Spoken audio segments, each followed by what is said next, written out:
जिम्मेदारी सुद्धा त्यांची, आम्हाला माहिती नाही त्याच्याबद्दल, आम्हाला काही कल्पना नाहीये.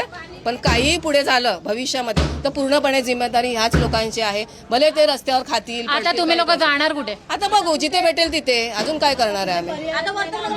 ज्यांनी आमची घरं आठवली आम्ही त्यांच्याकडे जाऊन बसू. ज्यांनी आमची घरं आठवली आम्ही त्यांच्या घरी जाऊन बसू. कारण आम्हाला राहायला वस्ती नाही, आम्हाला राहायला घरं नाहीत. मग आम्ही राहणार कुठं? आमची ज्यांनी फसवणूक केली, ज्यांनी आमची घरं उठवली, आम्ही त्यांच्या घरी जाऊन राहू. त्या जागी आमची वसाहत निर्माण करू. 3 दिवस झाले आमचं पाणी बंद केलं त्यांनी. बरं, पाण्याची जेव्हा पाणीपट्टी वगैरे हे लोक महापालिका देत होती तेव्हा इनलिगल नव्हतं का? पाणीपट्टी काय, आम्ही पूर्ण एनए प्लॉटचे एनए पण आम्ही अजूनपर्यंत भरत होतो. 2023 पर्यंत भरलेला आहे. आम्ही घराचा टॅक्स नाही, पूर्ण जागेचा टॅक्स भरतो. मग तुम्ही जर जागा ही महाराष्ट्र शासन केली ना, मग त्यावेळेला तुम्ही का नाही तो टॅक्स घेण्याचा बंद केला? का नाही आम्हाला तेव्हा नोटीस काढली का आम्ही हा टॅक्स घेणार नाही? मग आतापर्यंत आम्ही जागेचे पैसे का घेतले तुम्ही आमच्याकडून? आदिवासींचा उद्या मोर्चा आहे आणि संपूर्ण समस्त आदिवासी जे समाज आहे ते एकत्र येणार आहेत. उद्या जो मोर्चाचा विषय असणार आहे तो हाच कुठेतरी असणार आहे का विषय? त्याच्यामध्ये आमचा निष्कर्ष हाच होता की आम्ही चिराग नगर पासून आमचा मोर्चा चालू करणार होतो.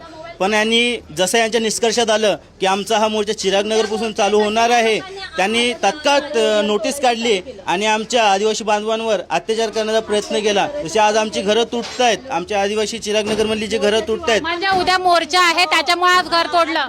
हा, हे त्यांच्या निर्देशात त्यांना माहिती पडलं की आम्ही जो आमचा मोर्चा आहे आम्ही चिराग नगर इथून काढणार आहे. आणि त्यांना ही पण खात्री आहे आम्ही मोर्चा इथून काढू तर चिराग नगरला हात सुद्धा लागणार नाही. त्यामुळे त्यांनी तत्काळ नोटीस काढून आमच्या चिराग नगरमधील आदिवासी यांच्यावर अत्याचार करायला सुरुवात केली. आज ज्यांच्या घरी घराला लॉक लावून होते त्यांची सुद्धा त्यांनी घरं पाडायला घेतलीत.